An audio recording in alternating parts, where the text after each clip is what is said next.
how did that feel in that moment, the energy of watching that sort of a comeback for the Broncos?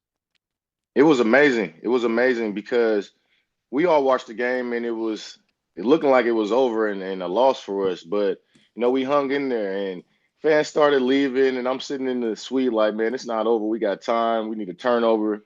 We could get this done. And the team, they pulled it out. DT was there with us in spirit. Obviously, the 33-point comeback and DT dying at 33. Numbers matter. So it was just a blessing, and the team fought hard to get that win for us and for DT in spirit. So amazing day. At the 2015 defense, the no-fly zone, that will go down in history as one of the best defenses in the league. Who do you think has the best defense in the league today? The Denver Broncos, hands down, they have the best defense in the league.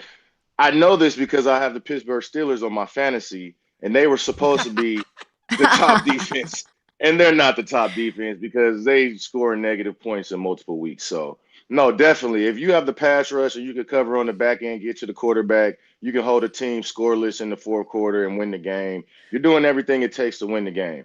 Even the tough loss to the Colts, where we were offsides.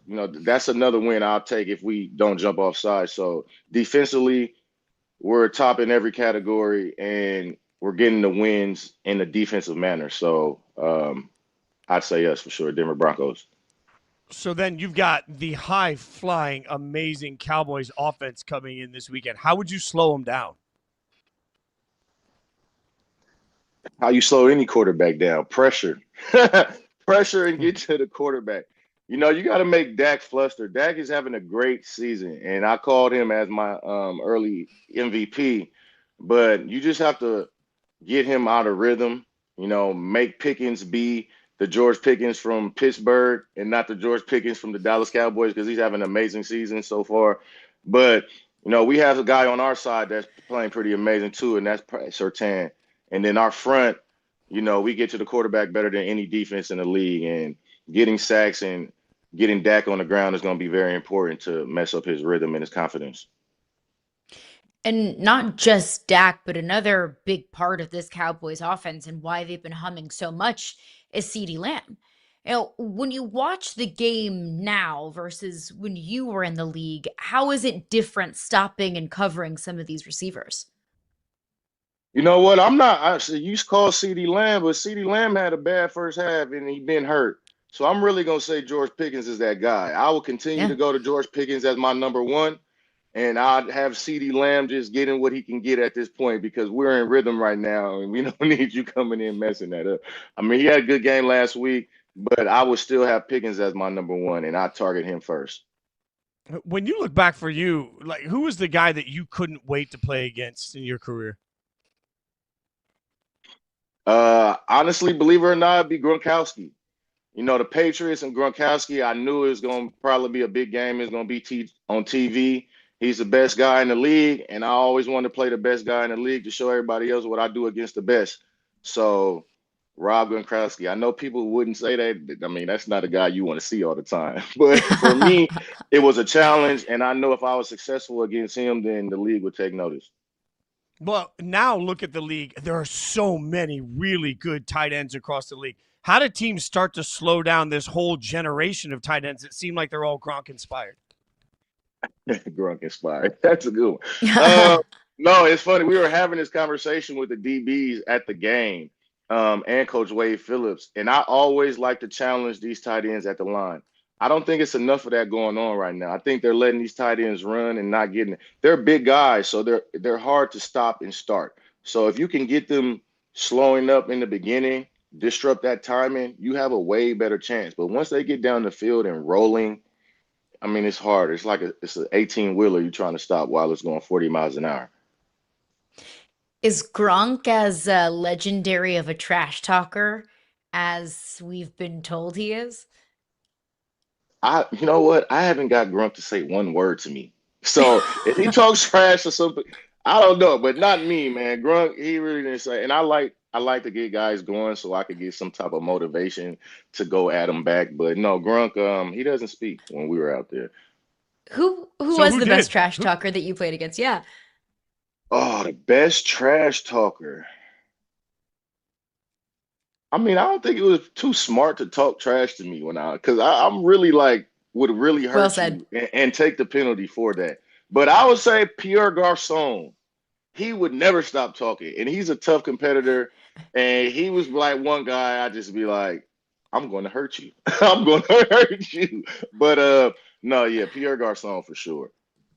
I mean, TJ, I love talking to guys that played the way you played because we can learn from y'all. Like, what is something that the rest of us don't really understand? Like, most of us when we're watching, you talk to quarterbacks, they'll tell you all the time, we don't really understand this route or this route. From your standpoint and from your time in the league, what's something that fans don't necessarily understand about what you guys do on the field? That's a good one. Thank you. I mean, there's so many adjustments from the time the offense breaks the huddle. And I don't think that fans understand like what we process in that. We're processing personnel, we're processing formations, we're processing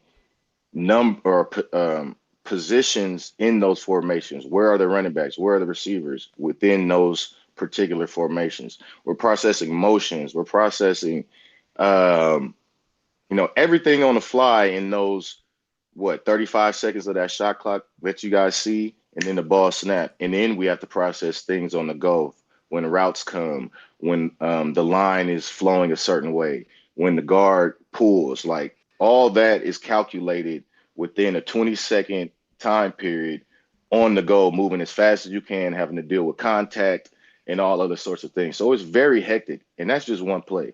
So a series and then a 20 play drive, it's a lot to think about. So TJ, then from your standpoint, because this is what we always hear. We'll hear one defensive coordinator's like, oh, he's great because it's simple. He keeps the defense simple. Guys can just attack the football. And then it's like, well, it's too simple. They need somebody that comes in with complex schemes. So what is the best way to run a defense? I think the best way to run a defense is stopping the run. Take a dimension from the offense that you know is not going to happen because you are able to stop it no matter what. Make a team one dimensional. And if you make a team have to pass the ball, then it takes away half the battle. But if they can keep you guessing, run, pass, screen, draw, you're in a little trouble. You're in a little trouble. I think the safety position is fascinating. There's a lot of very unique traits that a player has to have, maybe contradictory traits. Who do you think is the best safety in the league right now? Mm, that's a good question. Who is the best safety in the league? Oh man, from what I'm seeing out there in the first half of the season, I'm going to go with my dog Derwin James, man. Like consistency, they're able to do a lot, still making plays, you know, give up a little play, but don't let it discourage you and then come up with a big play at the end of the game. Yeah, I'm gonna have to go with my dog DJ Derwin James right here with the LA Chargers. What makes a All right. good safety? Versatility. Versatility makes you a good safety. If you can play on the back end and you can play in the box, you can blitz, you can cover, you're smart, you can digress what's happening on the field. That makes you a good safety. Take coaching, be able to play all over the field, make plays, blitz, cover, take on blocks. That makes you a great safety. All right, that's a lot of Sunday talk. Let's ask a Saturday question. How are we feeling about Oregon? We feel good about Oregon right now? Always, always. I always feel great about my Ducks. Always. We took a tough loss against Indiana, bounced back against Rutgers, but it's college football atmosphere. You're going to take a loss. You're going to take a loss. And Indiana, they're going to get their loss. Ohio State probably will get their loss, but they're looking really good right now. So we just got to continue to win, do what we do, and we'll be all right. We'll be in the playoffs. So, but talk to me about trash talking for a minute, okay? Because you didn't play in the Big Ten, but that's where Oregon is now. So on Saturdays, are you trash talking your buddies that played for Ohio State, or are you still just back in old Pac-12? Like, who are we trash talking on Saturdays? Both. Anyone. Both. We still rep the Pac-10 on this Pac-12, And then we still do the Big Ten thing because we knew and we took up the space and we were champions last year. So we talk mess on both sides. My brother went to Oregon State. I talk mess to him because they don't even have a conference right now. And then I got buddies like Bradley Roby at Ohio State that I'm talking trash to, Penn State guys. So we're the old guys in one facet, and then we're the new guys kicking butt in the next. So it's good to be a part of two conferences, somewhat. No one's safe. No one. Spoken like a true SEC either. competitor. SEC either. I love talking trash to the SEC. Y'all have just falling apart since it's NIL.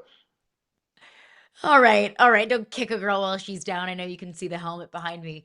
But Dan Lanning at Oregon, just from a third-party observer, I would run through a wall for that guy. From a player perspective, somebody who wore that uniform that was in that locker room, like, what is your impression of Dan Lanning as a coach and what he's done for this program? Man, I love Dan. I go up there about twice a year, whether it's some alumni event or something special I've got invited to by coach. But no, I love him. He's super intense and he's always like that. Even when you're talking to him away from the field, you could see his motor spinning. He's still thinking about the game, still thinking about what's up next for the team tomorrow. But you can tell by the way these guys play, man, they have a lot of respect for him, and he's bringing something out of them that's rare for head coaches. And that's why he's so successful, because he's finding a way for these guys to follow him and, give them their all. And that's hard to do, man. You got 100 guys on a team to get everything out of everyone. It's tough. And that would make him a great coach. While we're talking about college, I never want to pocket watch. And look, I know that the money that you make on Sundays is different. But do you ever think about how much money you could have made in NIL? Always. Always. I try not too much because I'm gonna get depressed. But I'm happy for these guys. I'm happy for these guys that, they're getting their take. Who knows if it's truly what they deserve, but they're getting a lot of money right now at a young age. So just helping them, understand that, guide them, and help them through along this process. That's why I started this company, Player Above Sports Group, NIL for agency. And that's what I'm doing, is giving back to these kids coming up and making sure they're on the right path to be successful. DJ, though, that's what I think is sort of lost in the conversation sometimes. Like, there was a whole era where you got drafted and you had no idea how kids were going to react to getting paid and to suddenly being professionals and to suddenly having money and clout and all of these things. Can you make the argument that in an NIL age that we're actually getting better professionals because you're starting to learn that in college? Like, it feels to me like you're better prepared for what's coming in the NFL if you're already dealing with agents and marketing and money. Absolutely. Absolutely. I agree. At first it was looking kind of reary because, there wasn't such education on what they were doing. But I think as these entities and schools help educate these kids and their parents on the process and what they're doing with their money, it's going to be a lot better, like you said, because they're learning early. I'm a big proponent in securing your money before you start moving it. So make sure it's secure. Make sure you as a person have everything, your X's and O's, or your box checked, that, secure your money first. Make sure that your estate is together and your trust is together. And then you can start playing with it and being, investive and moving it around. But make sure it's secure and safe first. No, that's the hill I constantly die on. Every school should just have an entire NIL department where kids Absolutely major in becoming marketing kids. Like, let future athletes meet future agents in college together. Let everybody learn how to help everybody. Like, I don't understand why it's not a major that an entire school actually embraces. TJ, man, we really appreciate your go ahead, bud. I didn't mean to cut you off. No, I was gonna say I've been talking to a lot of GMs across the country, and they're implementing it right now. So I talked to some SEC schools, so it's coming. It definitely is.